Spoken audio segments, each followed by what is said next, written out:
She is going to kind of moderate the table about SLOs and educator effectiveness, how those two fit together. So SLOs and educator effectiveness are here in this table. She was going to talk about kind of the percentages of what makes up your educator effectiveness in terms of SLOs and your student objectives and the school goals. Oh, there she is. So she will be moderating this table. At this table, I will be moderating the PPGs and SLOs. We didn't talk a lot about the professional practice goals and how they relate to SLOs, so that connection is going to be made at this table this morning.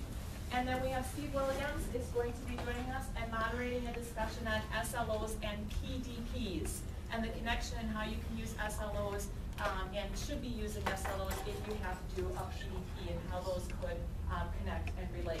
I know that we talked a lot about SLOs, we talked a lot about the goal setting, data collection, but we didn't talk a lot about PPG.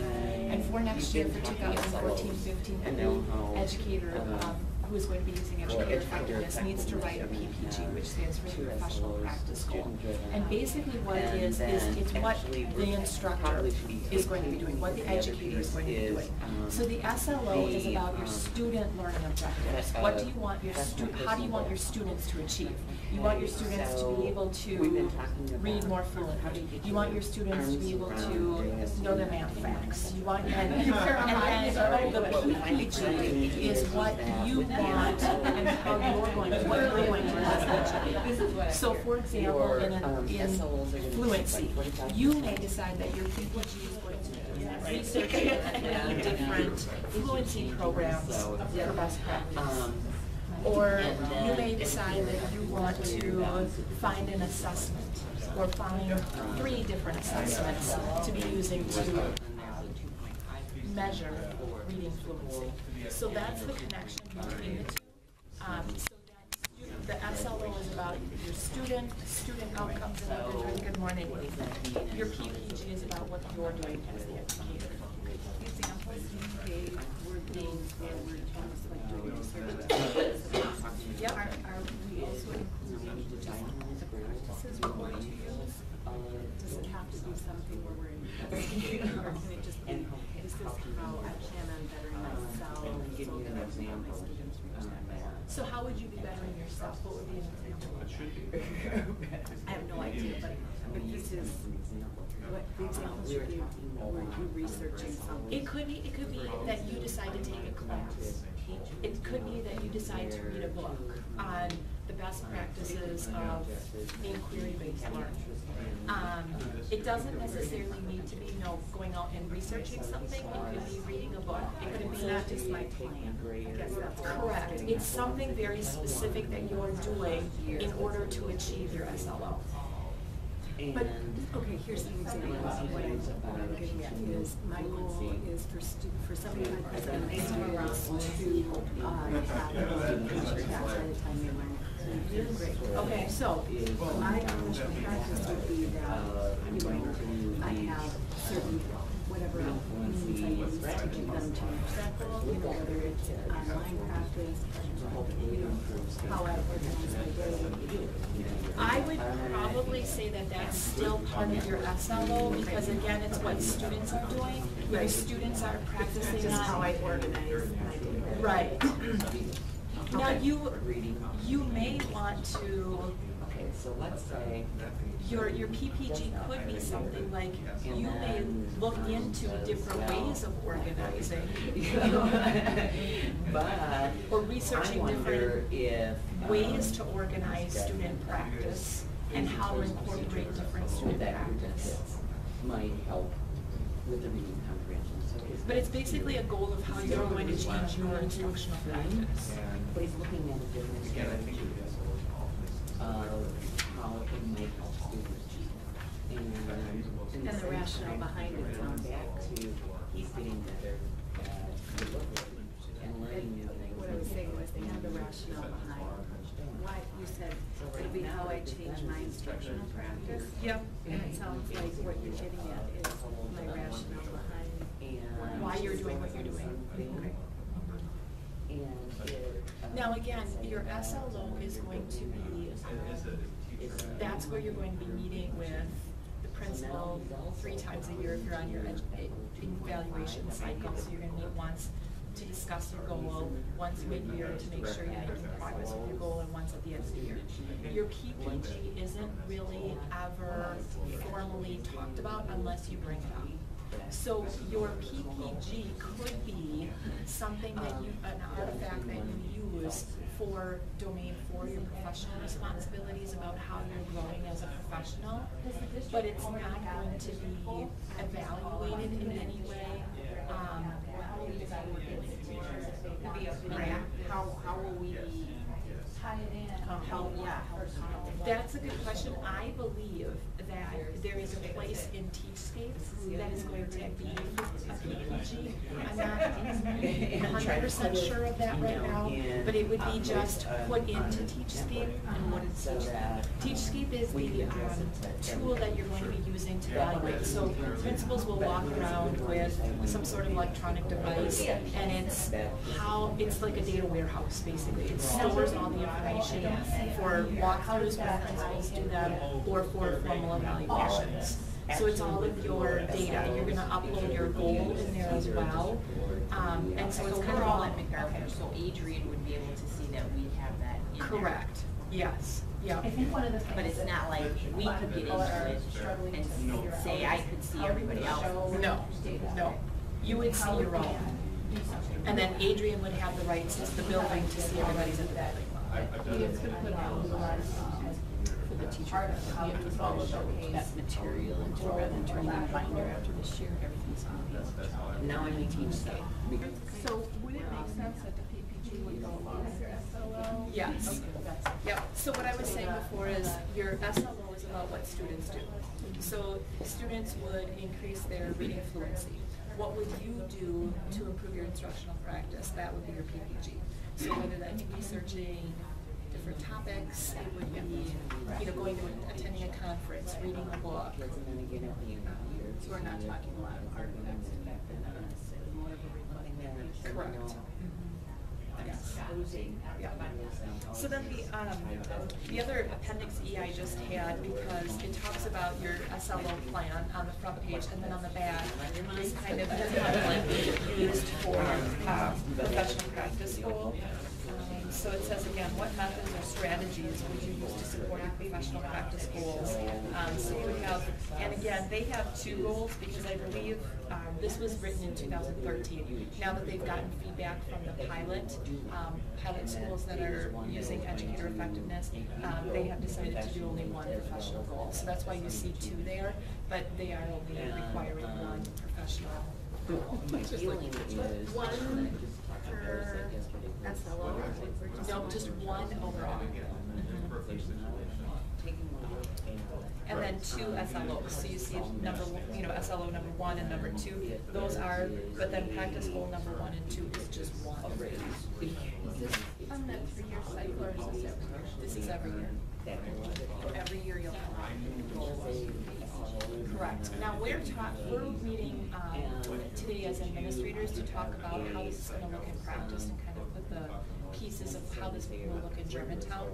We're meeting today, and what we're talking about is encouraging more than just 1-year goals, because some of the things that really make a difference, or those instructional practices that take years to perfect, you may not see the results in a year, and we want to be okay with that. And we want to put together a system that encourages that, and that it's not necessarily about growth in 6 months or 8 months time, but really that overall reflective practice that is making a difference for students over a longer period of time. So we want to figure out a way to support teachers who want to do more than just a year-long goal, and encourage those kind of far-reaching goals that really make a difference for students.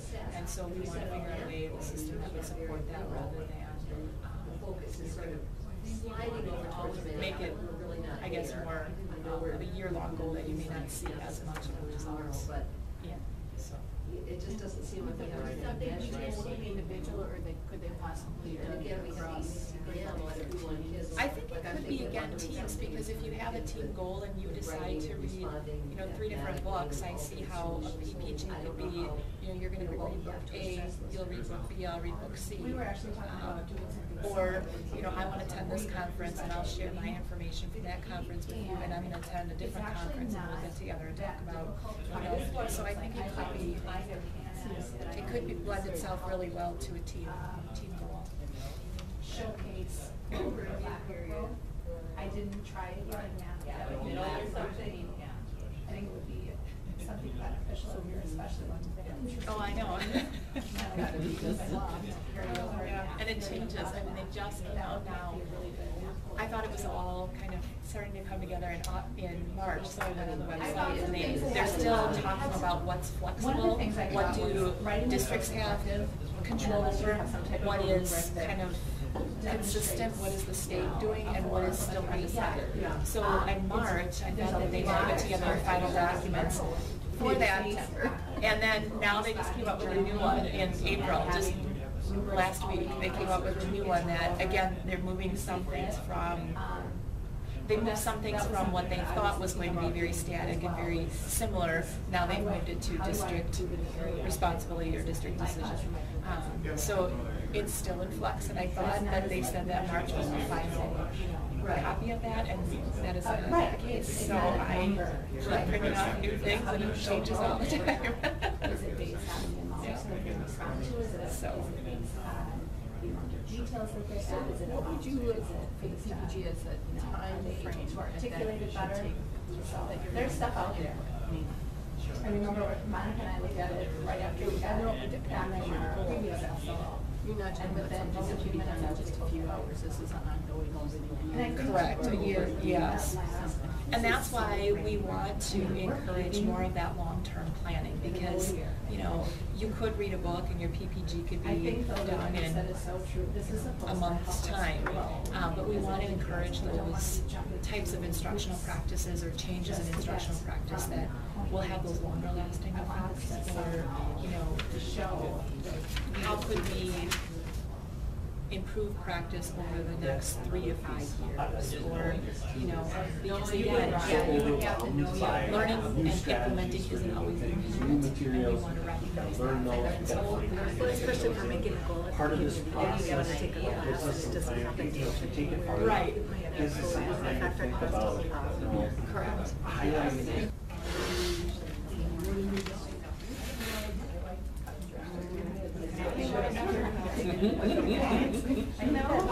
Former music teacher, I could say, yeah, that doesn't have to be the focus, like you said, in some subjects it lends itself to go through and line it up to a district or school goal. So that's the template But that's used for your SLO. you just kind of take stepping back and looking at the child's whole life, and thinking about, if I had, you get to think about all the pieces of wellness that are linked into data, tracking calories. So the district is telling us that it's gonna be math and writing or reading. And the PPG goal, are you taking directly from your PDP goal? Yes, yes. Yep. So am I gonna be? And again, that's kind of how it all wraps together. And so when Steve and I started planning this, I said, what if we could just do kind of that Okay, that's what I'm saying. question and answer, since it's our Where last does one, this and then fit we in? decided on these topics. But Cynthia and I were just talking yesterday, and she's like, when you start your conversation, I'm sure it's gonna lend to my conversation and how you ask each other. So yes, I think about what things you to might do. streamline the whole process, I think that it would be wise to talk about go what down the mail. include that could be part of your SLO score type. But, And again, the trick is a little do they bit, keep their is that a own PP fitness scores, or, PDP is there a, 3 to 5 year can goal. you teach The rate SLO of is meant to be a improvement for them year to goal, calculate but it again, we themselves, want to you know, figure out a rather system than that having, will be easier to blend to, so that you're not, like on a Friday journal or one day, and you're reading the PD beginning at 3 to 5 years. How do we sum it to, and then again, how do we support teachers in creating journal reflection on what they learned, maybe what they learned and what they thought they might have improved on. Well, I would say do it online. I would just make sure that it's. I think there is definitely. I wanna make sure it's relevant and meaningful. And it's supposed to be measurable. And you just talked about, Show, I don't wanna here is your jump through. reflection, or what is your reflection? I want this to drive not only student learning. At this point, I don't see So, anything, but I don't do know, see I mean, in there gym, I being want kids something moving. in terms of Right. basic sentences of a.